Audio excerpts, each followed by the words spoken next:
तुरंत ही मिलता है, क्योंकि जब पशुधन का अच्छे से ख्याल रखा जाता है तो उसका स्वास्थ्य अच्छा होता है, उसका जब खिलाई पिलाई अच्छी होती है, उसका शरीर अच्छा होता है और उसी हिसाब से उसका उत्पादन भी बढ़ते जाता है। तो ये बात बहुत सामान्य बात है, लेकिन आम तौर पर हम लोगों से किसी न किसी कारण कोई त्रुटि या कोई भूल या कोई कमी यहाँ रह जाती है। इसीलिए हमने इस विषय का चयन किया है आज, कि आज हम उस विषय में चर्चा करें कि हम उचित देखभाल कैसे कर पाएं और किस प्रकार से प्रबंधन करना चाहिए, क्या वैज्ञानिक कहते हैं, क्या साइंस कहता है इस बारे में।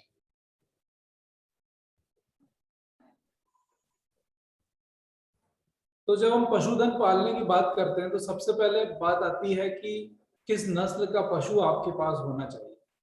क्योंकि जब आप उत्पादन की दृष्टि से देखते हैं तो पशु की नस्ल का एक महत्वपूर्ण स्थान है।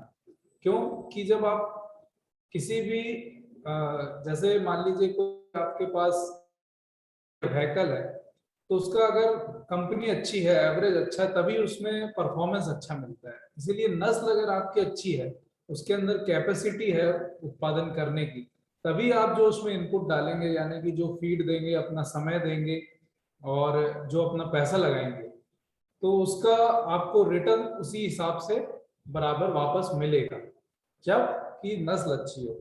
तो हम यहाँ पे कुछ नस्लों की बात करेंगे, गाय की, भैंसों की नस्लें। साहिवाल नस्ल हमारे देश की एक अच्छी दुधारू नस्ल की गाय मानी जाती है और इस नस्ल के उत्पादन में देखा गया है कि ये जब इसमें पीक यील्ड जो मिलता है, यानी अधिकतम उत्पादन जो उससे मिलता है, वो 25 से 30 किलो तक भी पीक यील्ड में दिया गया। और अगर औसत देखें तो इस गाय का औसत 2300 से ऊपर किलोग्राम का है एक ब्यात में, यानी प्रतिदिन के हिसाब से 7 या 8 किलो दूध। और अगर बहुत अच्छे से आप पाल रहे हैं तो 10 किलो तक के दूध आप आराम से इस नस्ल से ले सकते हैं। और ये मिलती कहाँ पे, ये पंजाब हरियाणा में आमतौर पर आपको उपलब्ध रहती है आजकल। लेकिन साहिवाल गाय की कई जगह पे प्राइवेट और सरकारी संस्थाओं में इस गाय को पाला जा रहा है और बहुत ही मतलब प्रसिद्ध है ये गाय, इस नस्ल की गाय। इसके अलावा गिर नस्ल की गाय होती है, जिससे जो कि गुजरात की गाय है, वहाँ पे बहुत बड़े बड़े इसके हर्ड हैं, बहुत ज्यादा जानवर वहाँ पशु गिर नस्ल के हैं। इस नस्ल के अंदर भी अच्छी उत्पादन क्षमता है और साहिवाल के लगभग बराबर ही बराबर इसका भी उत्पादन देखा गया है। इस नस्ल की विशेष पहचान ये है कि इसमें आप इसके सींग और कान बहुत बड़े होते हैं और कान एकदम लटकते हुए हैं और माथा इसका उभरा हुआ आपको दिखाई देगा। और इसका रंग जो होता है लाल होता है, कभी कभी चित्तीदार भी होता है। यह इस नस्ल की मुख्य तौर पर पहचान है। इसी तरह से थारपारकर एक नस्ल है, ये डुअल इसको कह सकते हैं, यानी कि इससे दूध भी लिया जाता है, इससे वर्किंग इसके जो बैल होते हैं वो भी अच्छे होते हैं खेती किसानी के काम के लिए। बेसिकली राजस्थान की है और इसकी विशेषता ये है कि इस गाय में जो गर्मी सहने की क्षमता है वो बहुत अच्छी होती है। यानी कि अगर बुंदेलखंड की दृष्टि से देखें तो यहाँ के तापमान को भी बहुत अच्छे से ये गाय सहने में काबिल है। यानी कि अगर इसको धूप में भी चरने के लिए छोड़ दिया जाए तो इसको ज्यादा अंतर नहीं पड़ता है। इसके अलावा हम देखें जर्सी और एचएफ में हमेशा कंफ्यूजन रहता है किसान भाइयों को कि जर्सी कौन सी, एचएफ कौन सी। तो एचएफ एक बड़ी नस्ल की गाय है और जर्सी छोटी नस्ल की गाय। दोनों गाय विदेशी हैं, हमारे देश की नहीं है। और इनको ये रिकमेंडेड है कि इनको आपको प्योर नहीं पालना है, यानी कि पूरी पूरी एचएफ कोई किसान भाई अगर कहीं से खरीद के ले आए और उसको यहाँ के वातावरण में पालने लगे, जर्सी को यहाँ के वातावरण में पालने लगे, तो वो ज्यादा समय तक चल नहीं पाएगा। इसीलिए आप ध्यान रखें कि आप इस नस्ल के अगर यूज कर रहे हैं तो वो क्रॉस हो सकते हैं, प्योर आपको एनिमल नहीं लेना है, एचएफ के भी और जर्सी के भी। तो एचएफ पूरे विश्व में सबसे ज्यादा दूध देने वाली गाय है, ये सफेद काली चित्तदारी जो दिख रही है। और जर्सी ये फॉन कलर की है, मतलब रेड, थोड़ा लाइट रेड कलर की गाय होती है। ये छोटी नस्ल है, ये भी अच्छी, इसमें हीट टॉलरेंस अच्छा होता है इसके, यानी गर्मी में काफी अच्छे से रह सकती है। और इन दोनों का ही दूध 5-4.5 हजार लीटर से ऊपर एवरेज होता है, यानी कि दिन में ये 10-15 लीटर आराम से दूध दे देती है। लेकिन दूध देने के साथ साथ इनमें यह है कि हमारे वातावरण में ढलने की क्षमता नहीं होती, इसलिए वैज्ञानिक ऐसा रिकमेंड करते हैं कि आप इसमें क्रॉस ब्रीडिंग करा के ही करें, यानी जर्सी एचएफ का सीमेन लें और उनसे जो दोगली नस्ल के पशु हो रहे हैं उनको आप पाल सकते हैं। उनका आपका एवरेज उत्पादन 10 लीटर के करीब आपको मिल जाएगा। इसके अलावा हमारे देश में भैंसें बहुत, हमारे देश की जो भैंसों की नस्ल है वो पूरे विश्व में प्रसिद्ध है और कहीं इतनी अच्छी भैंसें हैं नहीं, इंडिया में जितनी अच्छी भैंसें हैं। इनमें से मुर्रा विश्व प्रसिद्ध भैंस की नस्ल है और इसमें कोई कहने की बात नहीं है कि पूरे देश में काफी किसान भाई मुर्रा से ही दूध का उत्पादन कर रहे हैं। तो ये काफी अच्छी नस्ल है, हरियाणा और पश्चिम पंजाब दिल्ली से उत्पन्न हुई है, लेकिन आज पूरे देश में मुर्रा की नस्ल और उसका सीमेन उपलब्ध है। और इस नस्ल की लेकिन ये पहचान है कि जैसे अगर आप प्योर मुर्रा को देखेंगे तो इसके जितना सींगों में घुमाव होगा, जितना खुंडीदार सींग होगा इसका, उतना ही प्योरिटी इसमें होती है और कलर पूरा ब्लैक होता है अगर शुद्ध मुर्रा नस्ल की बात करें। इसके पूंछ में के बाल कभी सफेद हो सकते हैं थोड़े, अदरवाइज ये पूरा ब्लैक कलर की होगी। इसका जो चेहरा होगा वो अन्य भैंसों के मुकाबले में थोड़ा छोटा होता है, इसकी लंबाई कम होती है चेहरे की।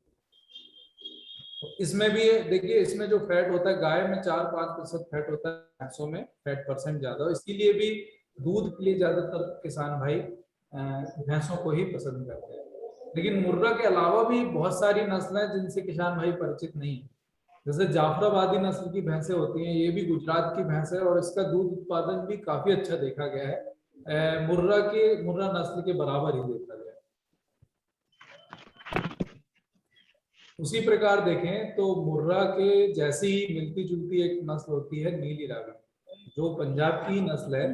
इस नस्ल की पहचान ये होती है और मुर्रा से अंतर सिर्फ इतना होता है कि इसमें आपको पैरों में और चेहरे में ये सफेद दाग इसमें दिखाई देते हैं। तो ये नीली रावी के लक्षण होते हैं। उत्पादन की दृष्टि से, शारीरिक दृष्टि से और मॉर्फोलॉजी देखेंगे तो बिल्कुल मुर्रा की जैसी ही दिखती है। अब यहाँ पे भदावरी नस्ल की भैंस का जिक्र करना चाहते हैं कि ये जो भदावरी नस्ल की भैंसें हैं बहुत कम आज के समय में बची हैं, लेकिन अच्छी बात यह है कि IGFRI झांसी में इस नस्ल के पशु उपलब्ध हैं। यहाँ पे इनको संरक्षित किया जा रहा है, इनके सुधार पे कार्य किया जा रहा है और मूल रूप से ये इटावा, आगरा, मुरैना, भिंड इन जिलों में पाई जाती है। इनकी खास बात यह है कि इनके दूध में घी यानी कि फैट का प्रतिशत जो होता है औसतन 8% होता है। औसतन यानी जब आप बहुत सारे जानवर देखते हैं, 100-200 जानवरों का एक औसत लगा रहे हैं तब 8%, लेकिन अगर ब्यात के विभिन्न अंतराल में देखेंगे तो इसमें 14% तक का फैट आपको मिल जाता है, जो कि मुर्रा से दुगना है। मुर्रा में 7% फैट होता है, तो इस नस्ल की भैंसों में 14% तक फैट मिल सकता है। तो इस हिसाब से देखा जाए तो अगर फैट से आपको रेट निर्धारित होता है तो मुर्रा और लेकिन इसमें एक कमी यह है मुर्रा से कि इसमें दूध उत्पादन उससे कम होता है, यानी कि ये 4 से 5 लीटर 6 लीटर तक के ही दूध देती है। अगर इसमें फैट ज्यादा होता है तो कुल मिला के बात वहीं पहुंच जाती है कि दूध कम है लेकिन फैट ज्यादा होता है, इसलिए हम इसको मुर्रा के बराबर कह सकते हैं। तो ये तो हुई नस्लों की बात। तो आप लोग इससे ये सीख सकते हैं कि हमें अगर कोई अच्छा पशुपालन शुरू करना है दुधारू नस्ल के। हाँ जी,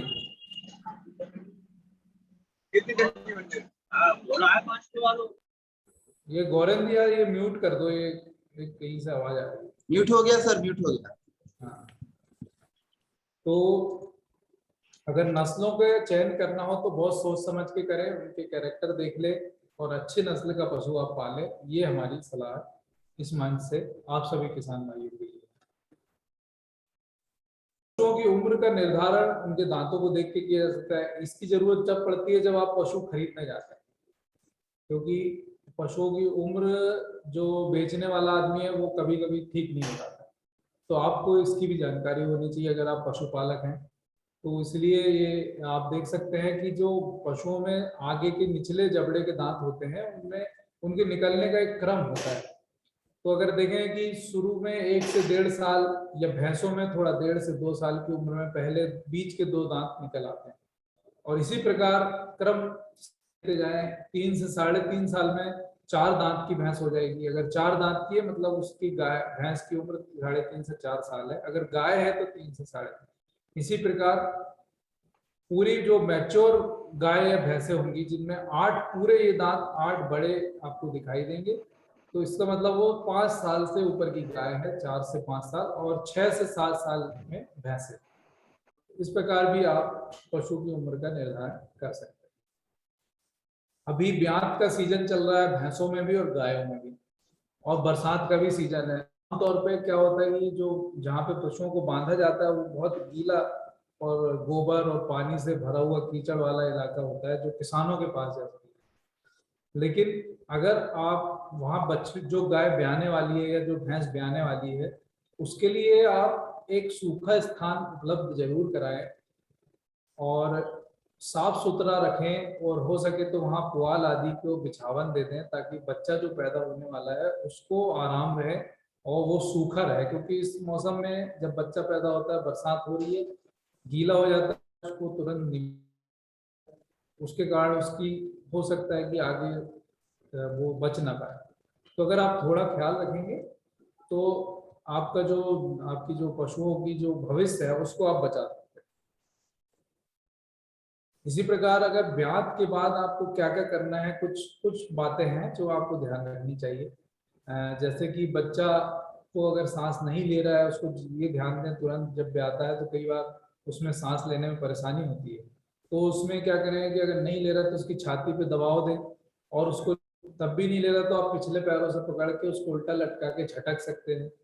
उसके सामने बच्चे को गाय के सामने रख दें ताकि वो अच्छे से चाट के साफ कर सके। और अगर नहीं है तो आप सूखा कपड़ा सूती का लेकर और पुआल की मदद से आप उसको पूरा साफ करें, क्योंकि ठंड भी लग सकती है, बच्चे की नाक के मुखने साफ नहीं होते हैं कई बार, तो वो चीज आप ध्यान रखें। और खासकर भैंसों में क्या होता है जल्दी सर्दी पकड़ने की संभावना रहती है, इसलिए उनमें तो आपको विशेष ध्यान रखें।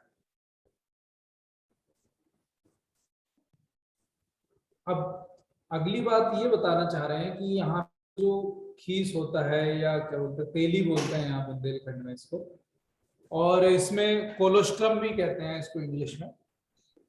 ये एक तरीके का गाढ़ा पीला दूध निकलता है, गाय जब ब्याती है तो 2-3 दिन तक इसमें निकलता रहता है। इसमें आपको ये ध्यान रखना है कि जब 3 दिन के बच्चा जब पैदा हो जाता है तो उसको खींच पिलाना है।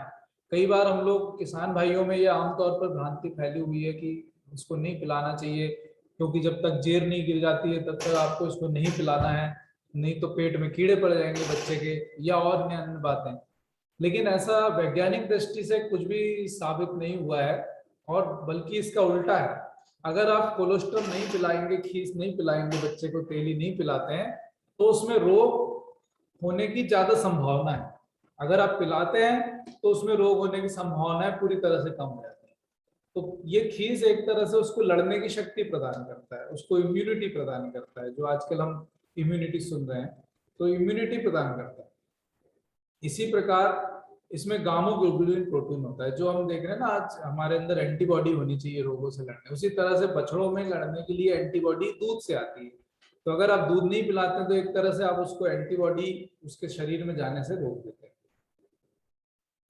और इस कारण कई तरह के रोग जैसे कि जॉइंट हिल हो जाना, ये देख रहे हैं आप, घुटनों में सूजन आ जाती है, नाभि में सूजन आती है। इतना ही नहीं रुकता है, ये रोग बहुत आगे जाता है, क्योंकि यहाँ पे बैक्टीरिया डेवलप होता है, पूरे शरीर के खून के द्वारा शरीर में फैलता है, सेप्टिसीमिया होता है, और लास्टली क्या होता है कि बच्चे की डेथ होने की संभावना बहुत बढ़ जाती है। और दूसरा, इसके एक बार होने के बाद इसका उपचार बहुत मुश्किल है।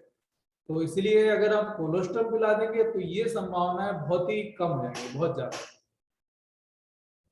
इसके अलावा आपको एक चीज और करना है कि जो बच्चे की नाल होती है, आमतौर पर किसान भाई उसको नहीं काटते हैं, वो अपने आप सूख के कुछ दिनों में गिरती है, लेकिन बरसात में सूखने में भी टाइम लगता है। इसके लिए आपको क्या करना है कि बच्चे की नाल को एक बहुत पैनी धारदार कैंची हो या आपके पास ब्लेड हो एकदम नई और साफ, तब आप जब बच्चे की नाल को 1 इंच छोड़ के, 1 इंच का स्टम्प छोड़ के उसको आप काट के, आपको टिंचर आयोडीन उसमें 4-5 दिन तक के लगाते रहना है। ऐसा इसलिए करते हैं, अच्छा, काटने के पहले आपको उसको धागे से बांध देना है ताकि कोई उसका जो मुंह खुला है वो बंद हो जाए, नहीं तो कीटाणु इसके द्वारा शरीर में प्रवेश करते हैं। जॉइंट इल होता है, डायरिया होता है, दस्त लगते हैं। और दस्त आपको पता है कि अगर बच्चों को दस्त लग गया तो उसको गांव की कंडीशन में तो बचाना बड़ा मुश्किल हो जाता है। तो उसके सिंपल मैनेजमेंट है, आप अगर खींच पिलाएं, उसकी सफाई रखें और उसकी नाल को समय पे काटें, तो ये सब चीजें नहीं है। एक समस्या और आती है किसानों को, वो होती है कृमि की। तो कृमि मुख्य तौर पे हम 3 प्रकार से उनको डिवाइड कर सकते हैं। ये कृमि मतलब जो पेट में कीड़े होते हैं वो। तो इसमें फीता कृमि होती है, ये लंबे फीते के आकार की होती है, सफेद रंग में देख रहे हैं। और एक गोल कृमि होती है, ये छोटी होती है, गोल सी होती है, ये बहुत छोटे आकार की है, धागे की तरह रहती है। और ये पर्णकृमि होती है जो मुख्य तौर पे लिवर में पाई जाती है। ये 3 प्रकार के कीड़े पेट में मुख्य तौर पे होते हैं। इनके द्वारा क्या होता है, जैसे जब गोबर करता पशु तो उसमें ये सफेद दानों की तरह निकलते हैं।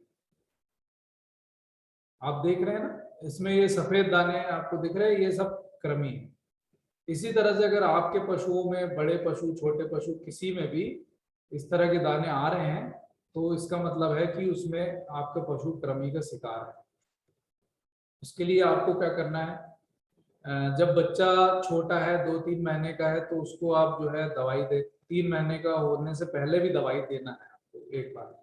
लेकिन अगर आपका बड़ा भी है, 6 महीने का है, तो उसको देना है दवाई।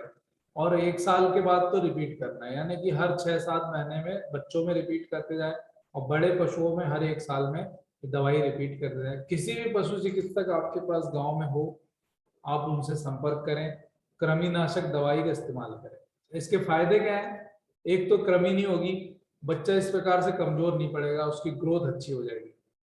अगर आपकी पड़िया है, बछिया है, वो अच्छे से ग्रोथ करेगी, जल्दी बड़ी होगी, जल्दी हीट में आएगी, और आपको जल्दी से वो बच्चा देने की स्थिति में पहुंच जाएगी। अगर आप ये कृमि है, आप कितना भी खिलाते रहेंगे उसके शरीर को लगेगा नहीं, कमजोर होता जाएगा पशु। तो ये सिर्फ आपको इतना ध्यान रखना है कि उसको जब 2 महीने का हो गया, 1 महीने का बच्चा हो गया, तो उसको लिक्विड वाला कृमिनाशक आता है एल्बोमार करके, वो पिला सकते हैं। और इसके बाद बड़ा हो गया तो गोली के फॉर्म में आता है, वो दे सकते हैं। इसी प्रकार से ये खासकर बरसात का जो ह्यूमिड सीजन चल रहा है, अभी तो बारिश हुई है कुछ दिनों से यहाँ पे, लेकिन जहां भी ह्यूमिडिटी वाला सीजन होता है तो कि जो ये जू और किलनी होती हैं, इनको बहुत अच्छा ये सीजन लगता है, और इसमें बहुत ज्यादा कृमि वो ये कीड़े हो जाते हैं और पशुओं में चिपक जाते हैं, इनका खून चूसते हैं और साथ ही बीमारी भी फैलाते हैं। तो इसलिए हमको ध्यान रखना है कि ये इस बीमारी को रोकने के लिए और पशु को कमजोर होने से बचाने के लिए इन कीड़ों को दूर रखना है। आपके पशु में अगर कीड़े लगे हैं, आपका पशु साफ नहीं है, उसकी डीवर्मिंग नहीं हुई, इसका मतलब आप अच्छे से उसका ख्याल नहीं रख रहे। तो ये इससे कहीं ना कहीं आपको परोक्ष या अपरोक्ष रूप से नुकसान तो हो रहा है। तो इसलिए आपको ये ध्यान देना है कि जो परजीवी नाशक दवा है उसका छिड़काव करना है, इसके घोल को पशुओं में लगाना है। आज के समय में एक इंजेक्शन भी इसके लिए उपलब्ध है, जिससे आप अगर लगा नहीं चाह रहे हैं तो पशुओं को चमड़ी के नीचे वो इंजेक्शन लगाया जाता है, आइवरमेक्टिन के नाम से आता है। तो ये आइवरमेक्टिन भी आप अपने पशु को लगवा सकते हैं, इससे ये 2-4 दिन में ये किलनियां अपने आप मर के झड़ जाती है। मेरी आवाज आ रही है आप लोगों को? आ रही है सर, प्रोसीड सर। हाँ, बछड़ों।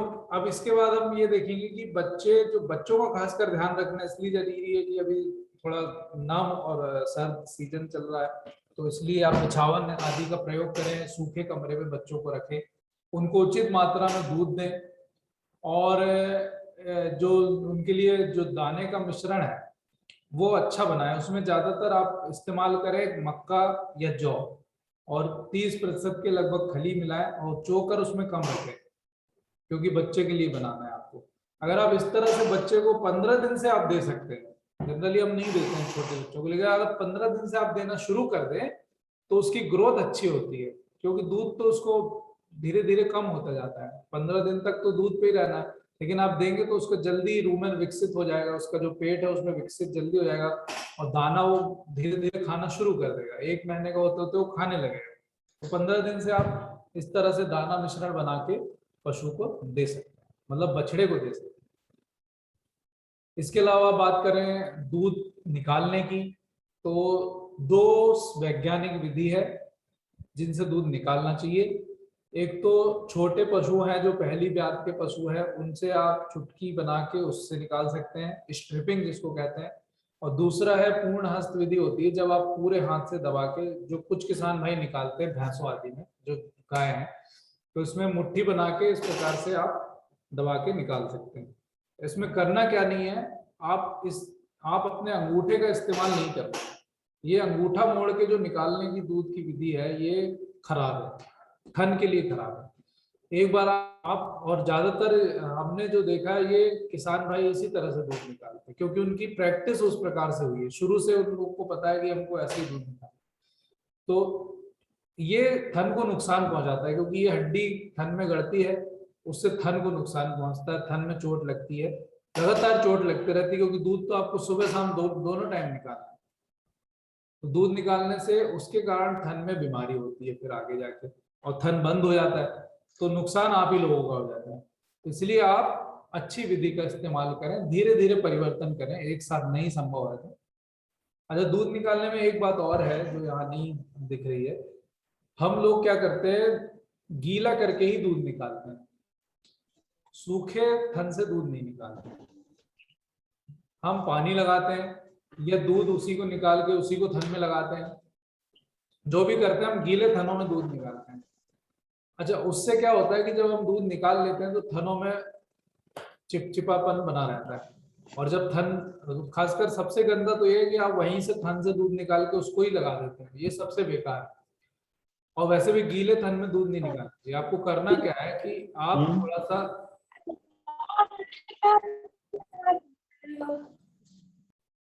आपको जो थनों को थोड़ा हल्का गुनगुना पानी ले लें, उस पे पिनकी नाम से एक पदार्थ आता है, दुकान में मिल जाए, KMNO4 बोलते हैं उसको, 2-4 दाने उसके, दानेदार रहता है, लाल दवाई के नाम से आता है। तो उसको आप डाल दें और उससे आप थनों को धोएं और एक सूखे कपड़े से पोंछ दें, उसके बाद दूध निकालें, तो थनों की लाइफ बढ़ेगी और पशु के थन में बीमारी होने की संभावना कम होगी। तो ये एक सामान्य सी बात है, लेकिन इसका ध्यान रखने से आपके पशुओं के थन में सुधार होगा, बीमारी कम हो। अच्छा, दूध उत्पादन करने वाले पशुओं को क्या खिलाना चाहिए, ये एक बहुत बड़ा सवाल है, क्योंकि हम अपने स्तर पे, किसान भाई अपने स्तर पे जो उनको जानकारी होती है उस स्तर से वो लोग खिलाते हैं, सानी बना के खिलाते हैं। कभी दूध देने गए तो वहां से अपना खली खरीद के ले आए, चोकर खरीद के ले आए, और उसको उसमें पानी में भिगो दिया और खिला दिया। लेकिन इससे क्या उसको पूरा आहार मिल पाता है, क्या उसको जो आवश्यकता है उसकी पूरी हो पा रही है, इस बात का ध्यान हम नहीं रखते हैं। इसके लिए क्या करना है कि आप जब पशु को जो भी दे रहे हैं, जैसे आप आमतौर पर, हमने यहाँ इस क्षेत्र में देखा है, खली तो देते ही हैं और साथ में चोकर देते हैं और कुछ दाना ले आते हैं दलिया बना के। तो इसलिए हमको इसमें ये ध्यान रखना है कि जो भी दे रहे हैं हमको एक मिश्रण बना के देना उचित मात्रा में, ताकि उससे पूरे पोषक तत्व उसको मिले। इसका एक उदाहरण यहाँ पे हमने दिया हुआ है कि अगर 10 लीटर दूध देने वाली गाय है तो उसको कम से कम 15 किलो तो आपको चारा देना ही है। 20 किलो दे, जितना ज्यादा दे सकते हैं उतना अच्छा है, लेकिन 15 किलो तो दें। कहीं ना कहीं से आप यहाँ पे बताई जाती हैं विभिन्न विधियां चारा उत्पादन के बारे में, आप उनको फॉलो करें, चारा उगाएं और चारा दें। और इसके अलावा आप सूखी घास या भूसा दें और 5 किलो के करीब दाना मिश्रण उसको दैनिक रूप से आप 2 भागों में देना है। इसमें आप बनाने के लिए चोकर और मक्के की बराबर बराबर मात्रा ले लें और 40-40 भाग मान लीजिए, और इसके अलावा आप जो है, जो भी खल है वो 10-20 भाग, इस तरह से एक सामान्य मिश्रण को आप अगर शुरू करें, ये 3 आप अगर शुरू कर देते हैं तो आपके पशु के दूध में डेफिनेटली अंतर आएगा। और अंतर आने के साथ साथ इसकी आपको कॉस्ट भी कम लगेगी, क्योंकि खली महंगी रहती है, चोकर और दाना सस्ता मिल जाता है, तो इनकी मात्रा ज्यादा है। देखिए खली की 15 से 20 भाग ही है, आप इस प्रकार से बनाएंगे तो उसकी कॉस्ट टोटल कम हो जाएगी, लेकिन पशु को बराबर पोषण मिल जाएगा। इसी प्रकार आप दोहने के अंतराल को निश्चित करें कि एक निश्चित समय पे दूध निकालना, बार बार उसको बदले ना, और जितना जल्दी हो सकता है उतना दूध निकालें। लंबे समय तक दूध निकालने से दूध अच्छे से उतर नहीं पाता। और पशुओं के आहार में एकदम से बदलाव ना करें कि आज हमने कुछ खली दे दी, कल कोई दूसरी खली दे दी, आज कोई और चीज दे दी। ध्यान रखें कि धीरे धीरे बदलाव करें, नहीं तो एकदम से पशु के बीमार होने की संभावना होती है, दूध कम होने की संभावना होती है। और इस प्रकार के चौड़े मुंह का बर्तन का प्रयोग ना करें। बहुत चौड़ा बाल्टी का जो यूज करते हैं उससे कीड़े, गंदगी सब दूध में गिरती है। तो आप इस तरह से विशेष बर्तन आते हैं जो दूध निकालने के लिए, जो यहाँ पे स्लाइड में आपको दिख रहा है, ये आप कहीं से बाजार से ले सकते हैं। और ये बर्तनों में क्या है कि ऊपर की गंदगी उसमें दूध में नहीं गिरती है, इससे दूध की लाइफ बढ़ती है, ज्यादा समय तक रख सकते हैं।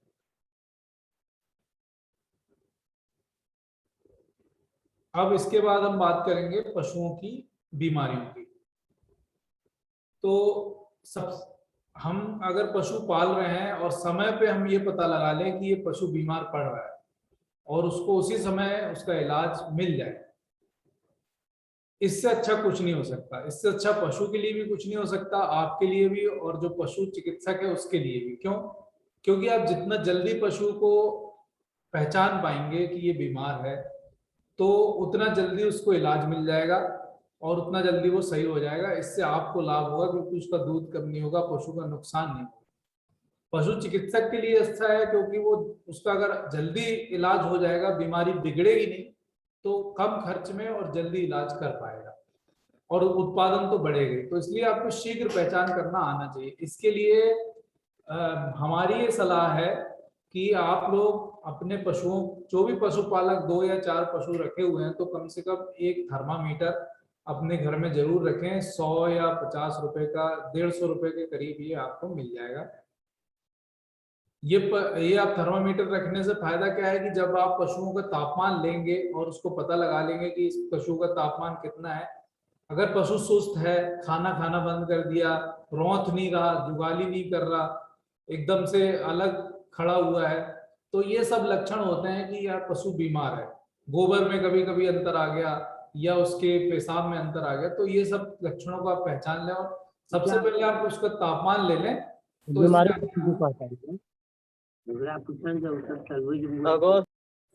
इससे आपको पता चल जाएगा कि जो है पशु बीमार है। जैसे दूध के रंग पर परिवर्तित होता है तो जनरली ये थनैला रोग के लक्षण होते हैं। अगर बार बार आप एआई करा रहे हैं फिर भी गर्भ धारण नहीं कर रहा है, इस रोग, ये भी एक रोग है। 3 बार से आप नहीं करा रहे तो रिपीट ब्रीडिंग है, उसको आपको देखने की जरूरत है। एकदम से पशु के व्यवहार में बदलाव आ रहा है, यानी कि कोई ना कोई उसकी मक्खियां ज्यादा हो रही है या कोई उसको मेंटल प्रॉब्लम है, ये सब चीजें हो सकती हैं। अगर पिछले पैरों से पेट में लात पशु मार रहा है, इसका मतलब उसके पेट में दर्द हो रहा है, इसको आपको दिखाने की जरूरत है। अगर ब्याने के बाद पशु खड़ा नहीं हो पा रहा है, ये एक लक्षण होता है इसको बीमारी का। जैसे ब्याह गया उसके बाद बैठ गया, वो खड़ा ही नहीं हो पा रहा है, सब सामान्य दिख रहा है बस खड़ा नहीं हो रहा, तो इसको दुग्ध ज्वर बोलते हैं। इसका भी अगर समय से इलाज करा लें तो बहुत आसानी से इलाज हो जाता है। अगर पशु पूंछ को उठा के ही रख रहा है, बैठा नहीं रहा, यानी कि उसके गर्भाशय में कोई बीमारी है या उसकी हीट का समय, इस तरह से कुछ लक्षण पशु में होते हैं जो आपको धीरे धीरे पहचानने चाहिए और उसको बीमारियों से जोड़ के या उसके लक्षणों की पहचान करके तुरंत उसका उपचार करें। अब यहाँ कुछ बहुत सामान्य बीमारियों की बात कर लेते हैं जो पशुओं में आमतौर पर इस क्षेत्र में होती है, बरसात में भी होती है। जैसे कि खुरपका मुंहपका रोग का भी सीजन चल रहा है, इसमें काफी गांवों में कई जगह फैली भी हो सकती है ये बीमारी। इसमें मुंह से झाग आने लगता है पशु के, पशु को तेज ज्वर रहता है, पशु के जो मुंह में छाले पड़ जाते हैं, पैरों में छाले पड़ जाते हैं, इसको खुरी, घुसीटा, कई बीमारियों के नाम से जाना जाता है। इसके रोग के लिए क्या है, आपका पशु को, अब जिस पशु को बीमारी हो गई है ये दूसरे पशु में फैलती है, तो एक पशु को अगर आपने जितना जल्दी पता लगा लिया, उसको बिल्कुल अलग कमरे में अलग जगह बांधने की व्यवस्था करें, उसको चरने के लिए ना छोड़े, नहीं तो पूरे गांव में फैल जाएगी। तो इस प्रकार से आप कर सकते हैं। लेकिन इसका सबसे बचाव का तरीका यह है कि इन बीमारियों के टीकाकरण होता है जो वर्ष में 2 बार होता है, पशु चिकित्सा विभाग द्वारा किया जाता है आपके प्रदेश के, आपके जिले के। तो आप वहां संपर्क करके इनका टीकाकरण करवाते हैं। और भी बीमारियां जैसे गलघोंटू है, ब्लैक क्वार्टर है, इन सब बीमारियों के टीके लगते हैं और ये बीमारी असाध्य है, एक बार हो जाने के बाद इनका इलाज नहीं होता है। एफएमडी में तो पशु बच भी जाता है, लेकिन जो गलघोटू है और लगड़िया बुखार है, इनमें पशु बचता नहीं, इसमें मृत्यु दर बहुत ज्यादा है। तो इनका अगर टीका लगवा लेते हैं तो बीमारी नहीं होती है। लेकिन फिर भी इतना टीकाकरण होने के बाद भी कई लोग छोड़ दे रहे हैं, तो बीमारियां फैल रही हैं। तो इसलिए ये बीमारियां भी मौजूद हैं और इनका टीकाकरण करवाएं, ताकि ये पशुओं में और पशुओं में भी ना फैले, आपके पशुओं में भी ना फैले।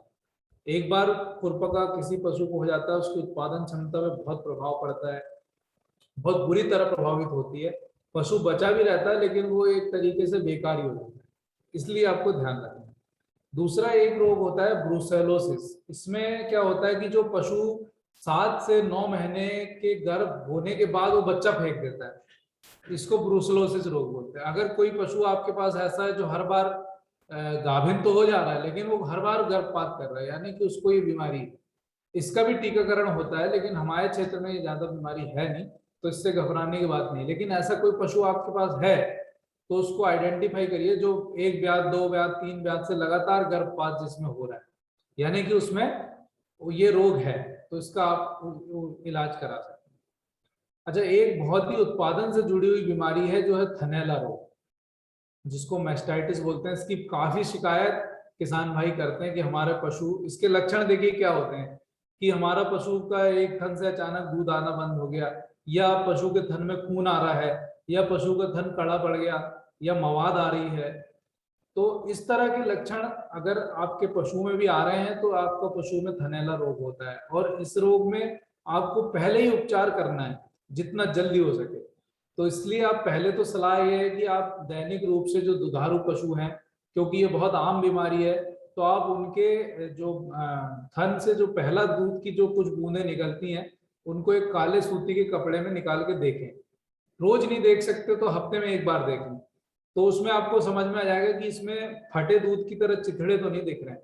अगर दिख रहे हैं तो इसका मतलब उसमें वो रोग होना चालू हो गया। अगर हो गया है चालू तो उसी समय आप उसमें एंटीबायोटिक या उसकी बहुत सारी दवाई आती हैं जो थनों में भी डाले जाते हैं, ट्यूब भी आते हैं, अगर आप उसी समय डलवा दें तो वो रोग वहीं रुक जाता है। लेकिन अगर आप छोड़ दें तो वो थन धीरे धीरे पक जाता है, खून आने लगता है, मवाद बन जाती है, और वो आगे चल के वो थन सूख जाता है और वो कड़ा पड़ जाएगा और उस थन से दूध आना बंद हो जाएगा। तो ये सब थनैला रोग के कारण होता है। तो आप एकदम समय से उसका पहचान करके उपचार करवाएं। इसके अलावा अभी बछड़ों में दस्त लगने की समस्या आएगी, तो दस्त लगने के लिए आप ज्यादा इंतजार ना करें कि 2 3 4 दिन 5 दिन 6 दिन उसको वैसे ही छोड़ दिया दस्त लग रहा है। आप पहले दिन से ही, जिस दिन से दस्त उसको लगना चालू हुए हैं, उसी दिन से आप उसका एंटीबायोटिक से ट्रीटमेंट चालू करिए। और उसके पहले आप घर में क्या करें कि जैसे हम लोग घोल बना के पीते हैं नमक पानी का, उसी तरह से बच्चे को भी, बछड़े को भी वो घोल बना के दे, खासकर 1 महीने से छोटे बच्चों को, क्योंकि अगर उनमें ज्यादा दिन दस्त चलते हैं तो पानी कम हो जाता है शरीर में और वो बच्चे मर जाते हैं। तो इसलिए आप उनकी पानी की कमी ना होने दें शरीर में, और साथ साथ एंटीबायोटिक का भी इस्तेमाल करें। दुग्ध ज्वर होता है, जैसे मैंने पहले भी बताया कि जब पशु ब्याने के बाद बैठा रहता है तो उसमें दुग्ध ज्वर की समस्या आ जाती है, तो उसको भी आप समय से देख लेंगे तो उसको कैल्शियम का इंजेक्शन लग जाएगा, वो ठीक हो जाएगा। इस तरह से ये जो ब्लॉट की समस्या इसमें देख रहे हैं, एक तरफ का इस पशु का पेट फूला हुआ है, तो अगर ब्लॉट की समस्या आती है तो ये आप तुरंत ठीक करें, क्योंकि ये फिर से, जैसे आप अभी आएगा बरसीम खिलाएंगे या अभी भी आप ज्यादा हरी हरी घास खिला देंगे तो पशु का पेट फूल जाएगा, या बहुत ज्यादा दाना खा ले पशु, उसके कारण फूल जाता है। तो इसलिए आप क्या करें, घर में आप क्या उपचार कर सकते हैं कि खाने का सोडा तेल में मिला के 250 ml तेल उसको पिला दें, या कई तरह के ब्लॉटोनिल, ब्लॉटोसिल, रूमेंटास तरह की गोलियां आती हैं, वो आप उसको ब्लॉट के लिए आप दुकान में जाएंगे कि पेट फूल गया पशु का, उसके लिए उपचार चाहिए, वो आपको दवाई दे देगा, वो पिला दें। तो इससे पशु का तुरंत राहत मिल जाती है और वो बच जाता है, क्योंकि ज्यादा दिन में ये फिर मरने की संभावना रहती है। और अभी आपने अगर टीकाकरण नहीं कराया अपने पशुओं का तो अभी आपके पास समय है, आप खुरपका, मुंहपका, गलघोटू, लंगड़ी बुखार, एंथ्रेक्स, ब्रूसेलोसिस, इन बीमारियों का टीकाकरण अवश्य करा लें। और साथ में एक लास्ट आपको ये बताना है कि जो अभी पशु गर्मी में आते हैं उनका समय से आपको गर्भाधान कराना चाहिए। और सही समय क्या होता है, जब ब्यागी उसके 3 महीने के बाद वो एलिजिबल हो जाती है, आपको उस समय उसका गर्भाधान कराना चाहिए। और गर्मी जब पशु दिखाने लगे उसके 12 घंटे के बाद प्रजनन करा जाए तो गाभिन होने की क्षमता अच्छी होती है 90%। तो इस बात का भी आप ध्यान रखें। तो इसी के साथ ये आज का ये व्याख्यान मैं यहीं खत्म कर रहा हूँ। और गौरेंद्र, ये आगे सवाल के लिए अब आप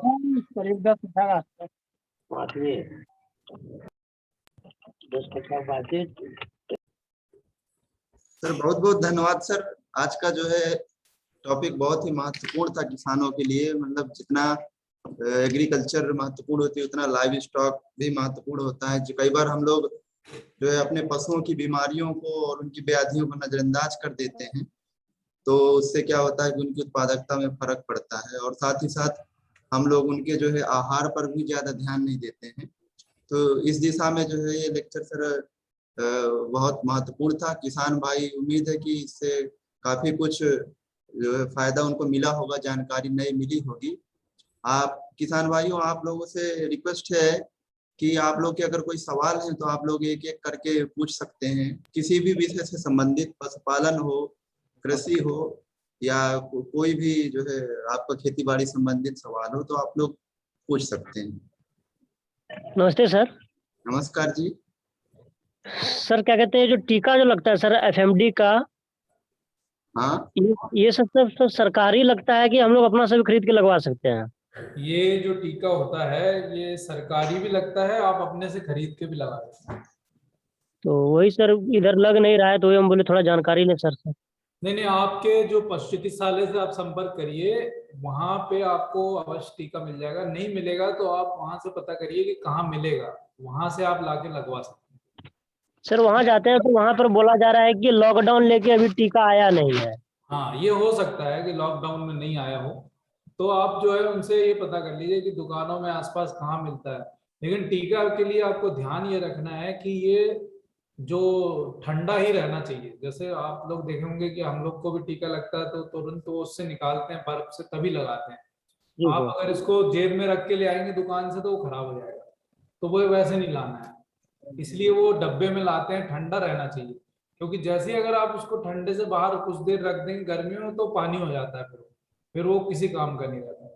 तो ये ध्यान रखना है। ठीक है, अगर आप क्या लगाने भी आते हैं तो आप उनको बोलिए कि वो जो उससे निकाल के तुरंत लगाएं। आप अब उसको जब जब बाजार आप से जब बाजार से टीका लाए ना तो उसको थोड़ा पॉलीथीन वगैरह या किसी इसमें डब्बे में बर्फ डाल लें, उस बर्फ के साथ ही उस टीके को घर लेके आए। जब लगाना हो तभी बर्फ से हटाएं, मतलब आप किस ठंडा गांव रहना से चाहिए हैं? वो। किस गांव से हैं आप? सर हम हनुमान नगर गाँव से, अररिया जिला हमारा घर हुआ। कहाँ से? अररिया जिला सर। कौन सा जिला बोल रहे हैं, समझ नहीं आ रहा। Auraiya sir. Auraiya. Araria sir, Araria, ARARIA। अच्छा, अररिया बिहार से हैं आप? जी सर, जी सर। हाँ हाँ सर, अररिया से हैं ये सर। आपके जो हो सकता है अभी लॉकडाउन में नहीं आया हो, लेकिन ये इसका तीनों का टीका अलग अलग आता है। और एक टीका आता है इंडियन इम्यूनोलॉजिकल का आता है, ट्रायोवैक के नाम से। तीनों बीमारियों का एक ही टीका लग जाता है, FMD, HS, BQ।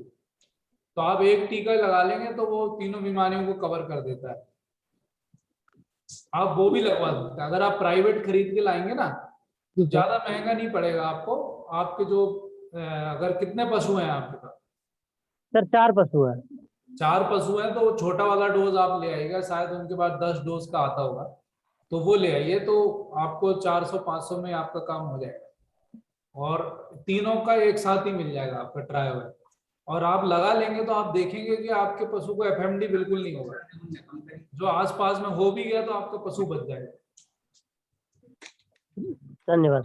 ठीक है, और कोई? सब ठीक। अगले किसान भाई।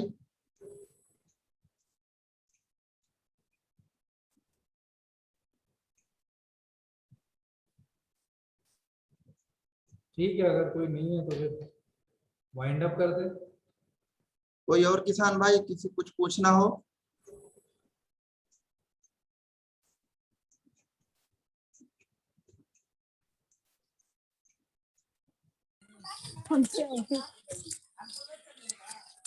क्षमा करेंगे, झारखंड से जयप्रकाश डॉक्टर साहब का वो हमें लिंक भेजा हुआ था, लेकिन किसी कारणवश हम प्रोग्राम में लिंक नहीं मिल रहा था। एक अलग इलाके में आए हैं जिसकी वजह से हम प्रोग्राम अटेंड नहीं कर सके, तो इसके लिए हम माफ़ी चाहेंगे।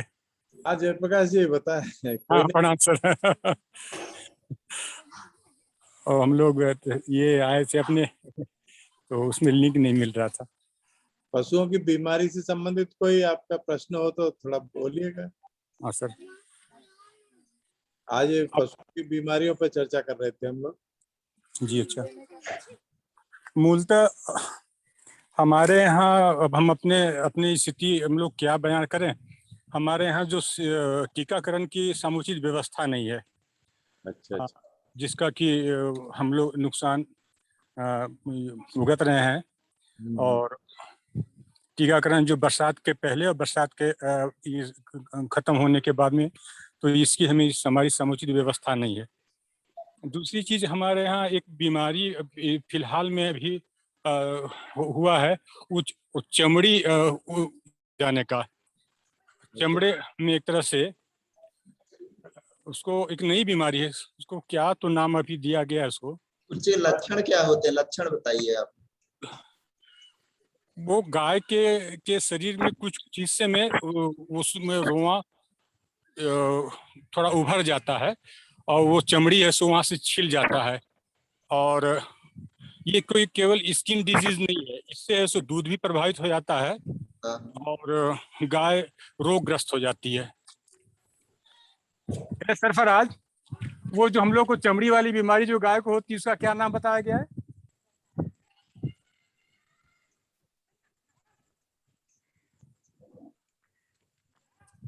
वो जो चमड़ी छिल में जो बीमारी हो जाता है, उसको क्या नाम दिया गया है?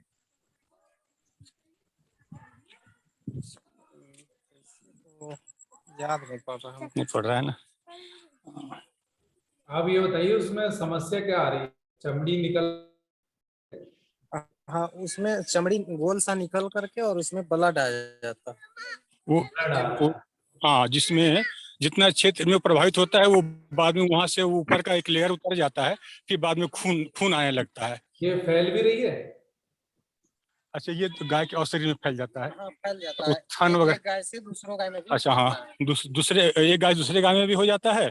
हाँ। और वो बाद में थन वगैरह के इलाके, थन वाले जगह में भी हो जाता है, बाकी पूरे शरीर में कहीं भी हो जाता है। और इससे गाय बिल्कुल कमजोर हो जाती है। ये बताइए इसमें फुंसी भी हो रही है? उसमें फुंसी होती है या सीधे चौड़ा इलाका सीधे एक साथ चला है, बाल झड़ जाते हैं हमारे? उसमें फुंसी पहले दिखलाता है? फुंसी नहीं। दिखलाता है, सिक्का पैसा के टाइप का निकलता है।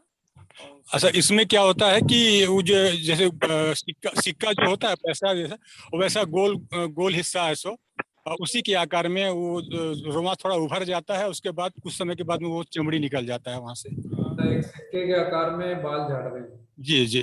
वो कितने गाय के, मतलब एक गाय में कितने एरिया में झड़ जाता है? अच्छा, इसको इसको एनडीडीबी की तरफ से लंपिक कहा गया था। लंपिक कोई एक बीमारी है जो हम लोग के लिए बिल्कुल अनजान था। कौन सी? लंपिक।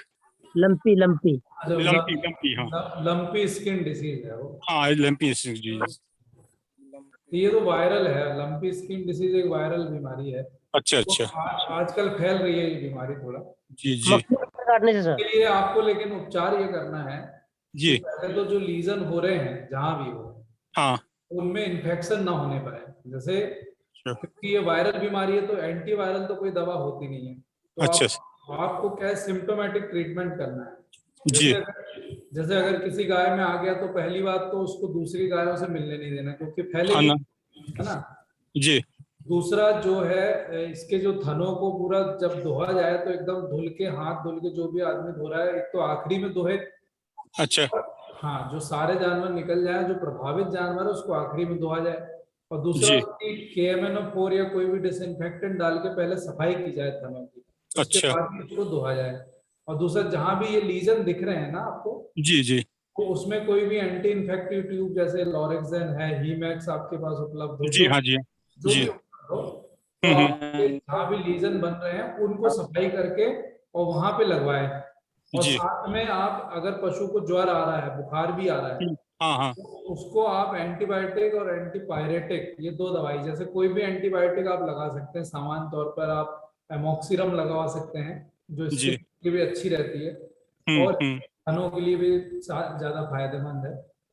तो वो लगवा सकते हैं आप। 3 ग्राम के करीब आपका लगेगा एक जानवर को।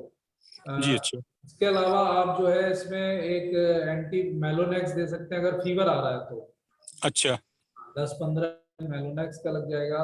और साथ में आप इसमें एविल भी दे सकते हैं 5 ml इंजेक्शन। अच्छा हाँ, अच्छा, तो मतलब एविल को पहले दे ले, एविल को पहले दे लेना है नहीं? ये तीनों आप लगातार 4-5 दिन देना है आपको। अच्छा सर। एंटीबायोटिक, मेलोनेक्स, जब अगर किसी पशु में ज्यादा, क्योंकि ये वैसे ही अपने आप ठीक हो जाती है कुछ दिनों में। सर जैसे चमड़ी से संबंधित रोग है तो सर उसमें आइवरमेक्टिन भी दे सकते हैं सर?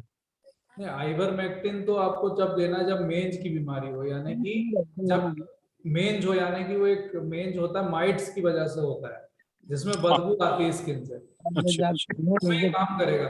अदरवाइज आप आइवरमेक्टिन लगा तो देंगे लेकिन उसका मतलब कुछ नहीं है स्किन डिसीज। जी अच्छा। दूसरा जो ये आप बता रहे हैं ये लंपी स्किन अगर डिसीज है तो उसमें आइवरमेक्टिन काम नहीं करेगा। ये आपको ध्यान रखना है। अगर पशु में ज्यादा प्रभावित है तो उसको ये सब ट्रीटमेंट देके ठीक किया जा सकता है। और ये लगभग 10-15 दिन में सेल्फ क्योर हो जाती है, अपने आप भी ठीक हो जाती है। जी जी जी। एक हमारे पशुशाला में एक गाय का वो है कि उसका नीचे का खुर जो है वो उल्टा हो जाता है, मतलब जो बढ़ करके और सामने की तरफ से मुड़ जाता है। जी मुड़ने के स्वरूप क्या होता है कि उसमें बिना वजह का वो बरसात के दिनों में उसमें वो कीड़ा हो जाना, और ये थोड़ी सी भी अगर चूक हो गई तो रात में कोई मक्खी उसमें अंडा दे दिया, उसके बाद में एक दिन के अंदर में उसमें है सो कीड़ा बन जाता है। जी। इसका कोई अस्थाई इलाज है? इसका स्थायी इलाज तो यही है कि क्या होता है, आप जब पशु को बांध के रखते हैं ना लगातार एक ही जगह में, जी जी जी। सामान्य तौर पे पशु चलता रहता है तो उसके खुरों का घुराव भी होता रहता है। लेकिन जब अच्छा वो एक जगह बंध जाता है तो उसमें घुरता नहीं है और अच्छा। लगातार ग्रोथ तो हो ही रही है उसके, जैसे हाँ नाखूनों की तरह है वो एक अपने। जी जी जी। तो वो ग्रोथ तो करेगा, उसको रोकने का कोई उपाय नहीं कि इसकी ग्रोथ रुक जाए। हाँ, उपाय इस चीज का है कि आप जैसे अभी अगर आपको उसका बहुत लंबा खुर हो गया है जी तो आप उसके कोने से काटना शुरू करें। जैसे हम नाखून काटते हैं तो पूरा आगे तक नहीं काटना है क्योंकि वहां अच्छा। पे फिर खून आ जाएगा। जी तो जी जी उसको हूफ ट्रिमिंग बोलते हैं, उसकी ट्रिमिंग करना है। ट्रिमिंग में जी क्या करना है आपको, जो बिल्कुल थोड़ा सा पार्ट 1 सेंटीमीटर का, जी। उसके नोक की तरफ से अच्छा उसको काट दें और कुछ दिन के लिए छोड़ दें। फिर अच्छा। उसके बाद और थोड़ा 1 सेंटीमीटर काटें। तो धीरे धीरे जब आप काटते जाएंगे तो वो उतना हिस्सा मरते जाएगा, तो वहां ओ ब्लड भी नहीं आएगा, इन्फेक्शन भी नहीं होगा। तो उसको धीरे धीरे करना पड़ेगा। और मतलब रूटीन में आप क्या करें कि जैसे अगर किसी किसी जानवरों के आपके लगातार ये समस्या आ रही है तो जी आप ऐसे जानवरों की पहचान करके, सभी में नहीं आती, कुछ में हाँ ज्यादा, ये जी जी तो उनको अलग करके उनकी आप रेगुलरली साल में 1 या 2 बार आप जी उनको थोड़े थोड़े खुर छटवाते रहे। उसके लिए आप वो नुकीला कोई भी चाकू आता है, वो जी ट्रिमर धन्यवाद। टाइप भी आता है उसके लिए, जी जी। एक चाकू उसका अलग ही आता है। तो उससे आप अच्छा उसके काट दें, सामने का खुर काटते जाए तो वो बढ़ेगा नहीं इतना।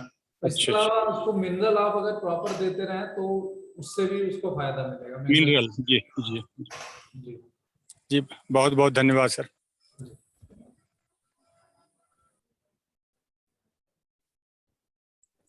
सर ठीक है फिर। हाँ दशरथ, आप कुछ पूछना चाहते हो? जयप्रकाश जी, थोड़ा दूसरे लोगों को भी ये लिंक भेजिए, थोड़ा ज्यादा लोग जुड़े हैं जिससे। सर दशरथ तो नहीं जुड़ा है शायद। नहीं सर, जुड़ा हूँ, मैं जुड़ा हूँ, देख रहा हूँ जुड़े आपके हैं। सर। जी सर, अच्छा मैं हाँ, सुन रहा हूँ सर, सब लोगों के प्रश्न सुन रहा हूँ।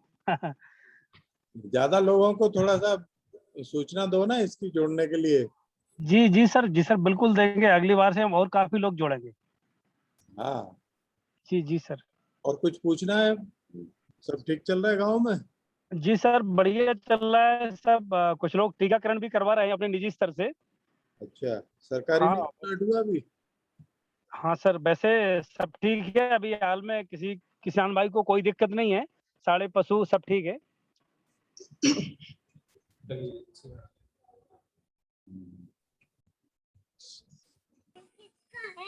ठीक है सर, समराइज करें सर। और कोई पूछना चाहता है कुछ? और कोई किसान भाई, किसी के कोई सवाल? आप सब लोग थोड़ा लिंक दूसरे लोगों को भेजिए जिससे कि ज्यादा से ज्यादा लोग जुड़ सकें इसमें। इसमें क्या है, हर बुधवार को एक नया विषय होता है चर्चा का। कभी हम लोग फसल को जो है लेते हैं और कभी जो है पशुधन के बारे में चर्चा करते हैं। फसलों में भी कभी जो है रोग प्रबंधन की बात होती है, कभी बिजाई वगैरह की बात होती है। तो हर बुधवार को नए नए विषय पे जो है चर्चा हुआ करती है। ये काफी अच्छा मतलब एक प्लेटफॉर्म है, जरिया है इंसानों को जो है अपनी समस्याओं का समाधान प्राप्त करने के लिए।